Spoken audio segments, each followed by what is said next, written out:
നമ്മുടെ സദ്യയിലെ വറുത്തരച്ച സാമ്പാറാണ് ഉണ്ടാക്കാൻ പോകുന്നത്. അതിന് വേണ്ട സാധനങ്ങൾ എന്തൊക്കെയാണ് നമുക്ക് നോക്കാം. പച്ചക്കായ 1 എടുത്തിരിക്കുന്നത്, ചെറിയൊരു കഷ്ണം ഇളവൻ, 2 മുരിങ്ങക്കായ, 2 ക്യാരറ്റ്, 1 ഉരുളക്കിഴങ്ങ്, 1 ഉള്ളി, വലിയ ഉള്ളി, പിന്നെ ഒരു 4 വെണ്ടയ്ക്ക, 2 തക്കാളി, 2 ടീസ്പൂൺ മുളക് പൊടി, 1/4 ടീസ്പൂൺ ജീരകം, 1/4 ടീസ്പൂൺ ഉലുവ, 1/4 ടീസ്പൂൺ കുരുമുളക്, 1/2 ടീസ്പൂൺ കടലപ്പരിപ്പ്, 4-5 വെളുത്തുള്ളി, 5 ചെറിയ ഉള്ളി, 1/2 ടീസ്പൂൺ മഞ്ഞൾ, 1/4 ടീസ്പൂൺ മല്ലി.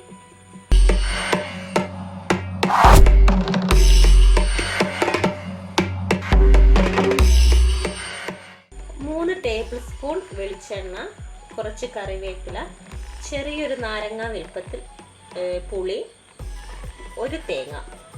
കഴുകി വെച്ച തുവരപ്പരിപ്പ് ഇതാണ്. കുക്കറിലേക്ക്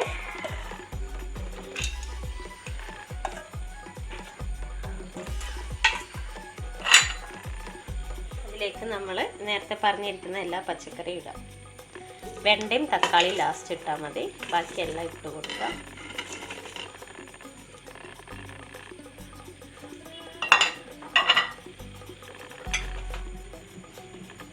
മഞ്ഞൾപ്പൊടി ഇട്ട് കൊടുക്കുന്നുണ്ട്.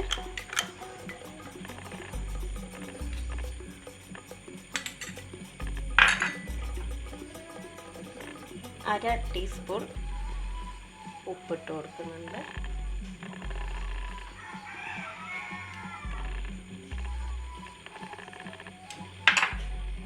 ആവശ്യത്തിന് വെള്ളം. ഈ കഷ്ണങ്ങൾ വേവാൻ വേണ്ടിയിട്ട് ഒരു 3 വിസിൽ മതിയാവും. വെളിച്ചെണ്ണ ഒഴിച്ച് കൊടുത്തിട്ടുണ്ട്. നമുക്കതിലേക്ക് കായം ഇട്ട് കൊടുക്കാം. ഈ ഒരു കഷ്ണമാണ് കായം. ഒന്ന് മൂക്കട്ടെ. കായം ഒന്ന് മൂത്തിട്ടുണ്ട്. ഇനി അതിലേക്ക് ജീരകം, കടുക്, ഉഴുന്നുപരിപ്പ്, ഉലുവ,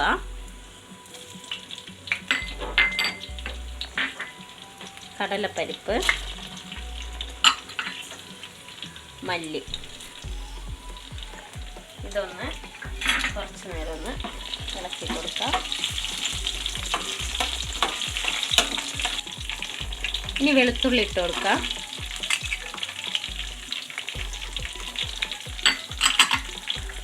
ചെറിയുള്ളി,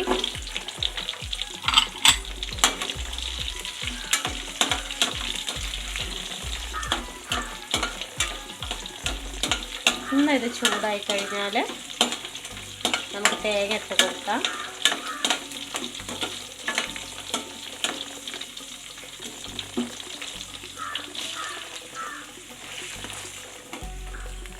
ഈ തേങ്ങയിലേക്ക് നമുക്ക് കറിവേപ്പില ഇട്ട് കൊടുക്കാം. എന്നിട്ട് ഇതൊന്ന് ബ്രൗൺ കളർ ആവുന്ന വരെ മീഡിയം ഫ്ലെയിമിലിട്ടിട്ട് വറുക്കാം. ഈ ഒരു കളർ ആവുമ്പോൾ നമുക്ക് മുളക് പൊടി ഇട്ട് കൊടുക്കാം.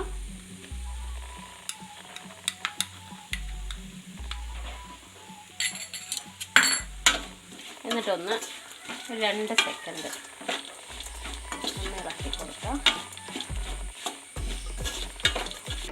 3 വിസിൽ വന്നതിന് ശേഷം ഇനി നമുക്ക് വെണ്ടയും തക്കാളിയും ചേർത്ത് കൊടുക്കാം.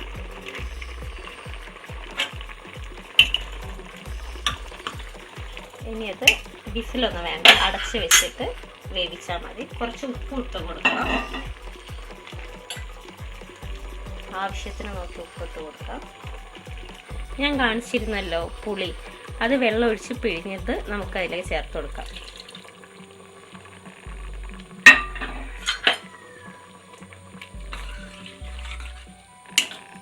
ഇനി ഒന്ന് അടച്ച് കുറച്ച് നേരം അടച്ച് വയ്ക്കാം. വറുത്ത് വെച്ച തേങ്ങ ഞാൻ അരച്ചിട്ടുണ്ട്. അത് ഇതിലേക്ക് ചേർത്ത് കൊടുക്കാം.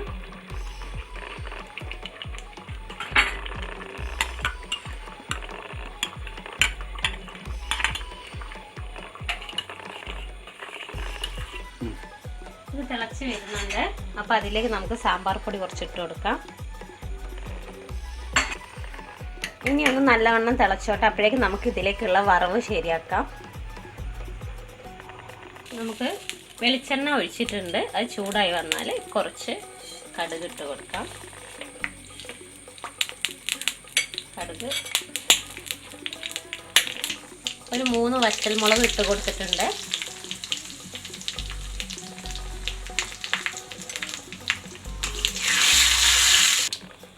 ഇനി തിളയ്ക്കുന്ന സാമ്പാറിലേക്ക് നമുക്ക് വറവിട്ട് കൊടുക്കാം. നല്ല മണമൊക്കെ വരുന്നുണ്ട് കേട്ടോ.